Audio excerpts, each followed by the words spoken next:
Hello, boys and girls, teachers, parents, and families. It's Mr. Plattis here with another Read Aloud book. Today, our story comes from our two friends, Frog and Toad. Remember to pay close attention to the details and make a picture in your mind or visualize what is happening. Spring, a Frog and Toad story by Arnold Lobel. Frog ran up the path to Toad's house. He knocked on the front door. "Toad! Toad!" shouted Frog. "Wake up! It is spring!" "Mwah!" said a voice from inside the house. "Toad? Toad!" cried Frog. "The sun is shining! The snow is melting! Wake up!" "I am not here!" said the voice. Frog walked into the house. It was dark. All the shutters were closed. "Toad, where are you?" called Frog. "Go away!" said the voice from a corner of the room. Toad was lying in bed. He had pulled all the covers over his head. Frog pushed Toad out of bed. He pushed him out of the house and onto the front porch. Toad blinked in the bright sun. "Help!" cried Toad. "I cannot see anything!" "Don't be silly," said Frog. "What you see is the clear, warm light of April. And it means that we can begin a whole new year together, Toad. Think of it," said Frog. "We will skip through the meadows and run through the woods and swim in the river. In the evenings, we will sit right here on this front porch and count the stars." "You can count them, Frog," said Toad. "I will be too tired. I'm going back to bed."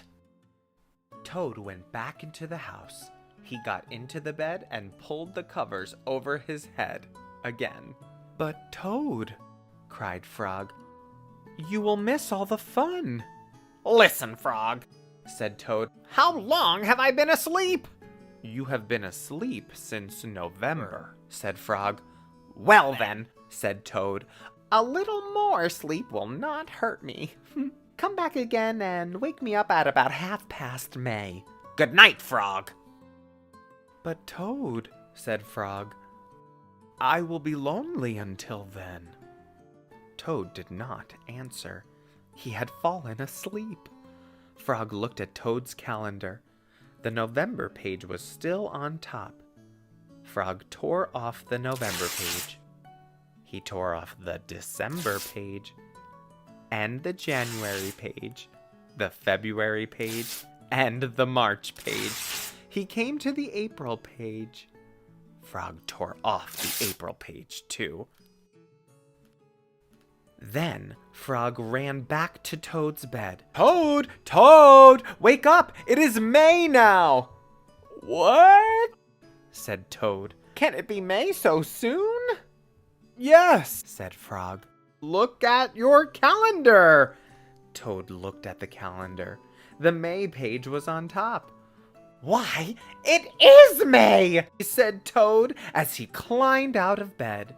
Then he and Frog ran outside to see how the world was looking in the spring. I hope that you enjoyed listening to that story as much as I enjoyed reading it to you. I know that on all of these home days, it can be easy to feel like Toad and be sluggish. But I hope that it's a beautiful day wherever you are, and I want you to be like Frog and get outside and do something fun.